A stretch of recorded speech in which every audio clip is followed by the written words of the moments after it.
Hello everyone. పిండి కొద్దీ రొట్టె అనే సామెత ఎక్కడైనా విన్నారా? సో నాకైతే ఇది కళ్ళకు గట్టినట్టు అనిపించింది. ఆ సామెత కనిపించింది ఇక్కడ. ఇది ట్రైన్ జర్నీలో అనమాట. సో నేనైతే ఇది నా ఫస్ట్ ఏసీ ఎక్స్పీరియన్స్ అనమాట. సో నేను జనరల్ నుంచి ఫస్ట్ ఏసీ దాకా ఆల్మోస్ట్ అన్నీ ఎక్స్పీరియన్స్ చేశాను.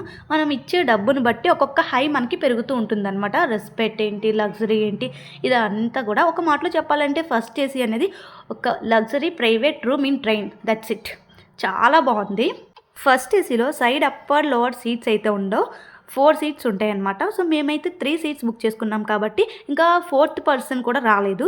సో మేమే ఉన్నాం కాబట్టి మాకు అసలు ట్రైన్లో జర్నీ చేసిన ఫీలింగ్ అయితే రాలేదు, ఇంట్లో ఉన్నట్టు అనిపించింది అనమాట. సో వెళ్ళంగానే వాటర్ బాటిల్స్ అయితే ఇచ్చారు. వాటర్ బాటిల్స్ తీసుకుని ఒక హాఫ్ అన్ అవర్కి ఇలా సూప్ అయితే తెచ్చారనమాట. వాళ్ళే మొత్తం అన్నీ ఆ కిట్ ప్యాకెట్స్ ఇచ్చి మిక్స్ చేసి ఇస్తారనమాట. ఆ తర్వాత మనం ఫుడ్లో వెజ్ తింటామా నాన్ వెజ్ తింటామా అని కూడా అడుగుతారు. వెజ్ అయితే వెజ్, నాన్ వెజ్ అయితే నాన్ వెజ్ నోట్ చేసుకుంటారనమాట. మా ప్రణుబాబుకి అయితే ఈ ఫస్ట్ ఏసీ అనేది చాలా బాగా నచ్చిందనమాట. వాడైతే ఇది నాకు చాలా బాగా నచ్చింది అని ఎన్నోసార్లు అన్నాడో. ఇంకా ఈ వీడియోలో చూపిస్తున్నాను కదా గ్లాస్ బౌల్ అనేది, ఇదైతే మా అపార్ట్మెంట్లో కింద ఫ్లోర్లో ఆంటీ ఉంటారనమాట. ఆంటీ ఇచ్చారు తన గుర్తుగా. సో మేము ఎక్కడికి వెళ్తున్నామో లాస్ట్లో చెప్తాను, మిస్ కాకండి. మా ప్రణబాబుకి కోపం వచ్చినా తట్టుకోలేము, సంతోషం వచ్చినా తట్టుకోలేము అనమాట. ఈ ట్రైన్ బాగా నచ్చినందుకు చాలా హ్యాపీగా ఫీల్ అయిపోయి వాడు అల్లరికి హద్దులు లేకుండా పోయినాయి అనమాట.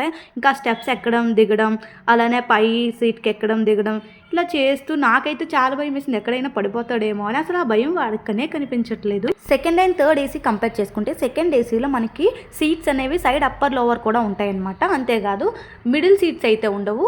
సో కొంచెం ఫ్రీగా ఉంటుంది.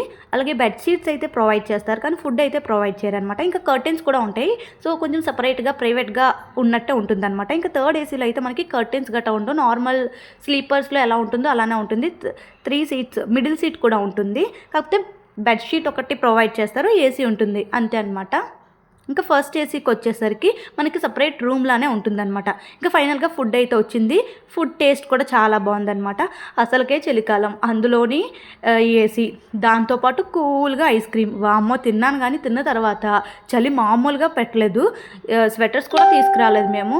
సో చాలా చలేసింది అనమాట. బట్ ఐ ఎంజాయ్డ్ ఇట్ అని చెప్పొచ్చు అనమాట. నేనైతే బాగా ఎంజాయ్ చేశాను. ఫస్ట్ చేసి ఎక్స్పీరియన్స్ అయితే చాలా బాగా నచ్చింది. ఎందుకు నచ్చదు చెప్పండి? పిండి కొద్దీ రొట్టె అన్నట్టు పెట్టే డబ్బు బట్టి లగ్జరీ లైఫ్ అనేది వస్తుంది, అంతే కదా. సో నైట్ ఇంకా లైట్స్ కూడా ఆఫ్ చేసేసాము. నిద్ర అయితే బాగా వస్తుంది, కానీ మా బుడ్డోడు అయితే మాత్రం పడుకోవట్లేదు. సో మేము ఎక్కడికి వెళ్తున్నామంటే బెంగళూరు నన్ను బాగా మిస్ అయిపోయిందంట. సో మళ్ళీ హైదరాబాద్ నుంచి బెంగళూరుకి షిఫ్ట్ అవుతున్నాము. అలాగే వీడియో నచ్చితే లైక్ చేయండి, షేర్ చేయండి, ఫాలో అయిపోండి. మరిన్ని